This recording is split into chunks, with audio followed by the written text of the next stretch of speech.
see you, Donald. Good to see you, Finton. Thanks for inviting me today.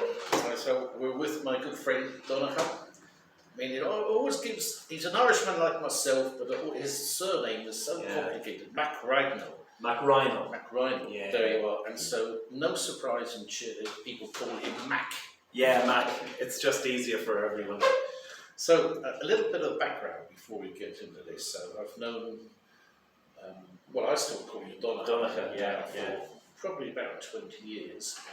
And something like that. And out of those 20 years, you were working for an Austrian multinational engineering and construction company called Strabag. Yeah, well, it was 10 years. 10 years in Chile, yeah.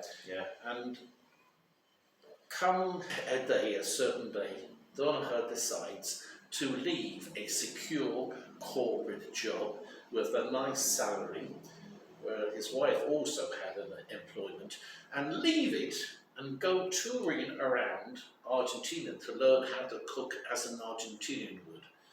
So I thought, as part of my loving change, amantes del cambio, this guy made a big change, a whopping big change. And so who better to talk about how he's applied loving change in his life. Yeah, well, I'm glad to be here, Finton. So, shoot ahead with the questions. So, okay, you left a 10-year job in 10 years. You were very well respected in the company. I met your senior managers. What motivated you to make this leap? Yeah, well, first of all, I mean, it was a great job, Finton, so don't get me wrong, but it was a 10-year project, and it was basically at the end of it. So, I was left with a decision. I could have stayed. I don't think they wanted to get rid of me or anything like that. But I probably wasn't as challenged as I would have been in the beginning and say middle of the project. Because as you know yourself, projects, they peak and then they go down. We were basically at the end. So I felt maybe a change was needed. Okay, so there's feeling from in there, feeling within inside that a change is needed. But a change is needed. Then you had the idea to go to Argentina. Where did that idea come from? Yeah, that's quite a big change, I agree. I think I felt just the job itself was great, but I like a challenge. Okay, so the idea of doing something like a YouTube channel for food, which is more of something I'm interested in doing. I'm not very good at cooking. That adds a bit of humour to the channel. But it was something I kind of wanted to learn, and my wife Lucy wanted to travel as well. So the idea kind of crystallized, honestly, just one day. It just popped into my head that this was the thing I had to do. So it wasn't that I systematically did pros and cons. It was that the idea just appeared in front of me one day, probably because I was thinking about it for some time. Yeah. Well, did you feel any fear at all on making a large jump like this?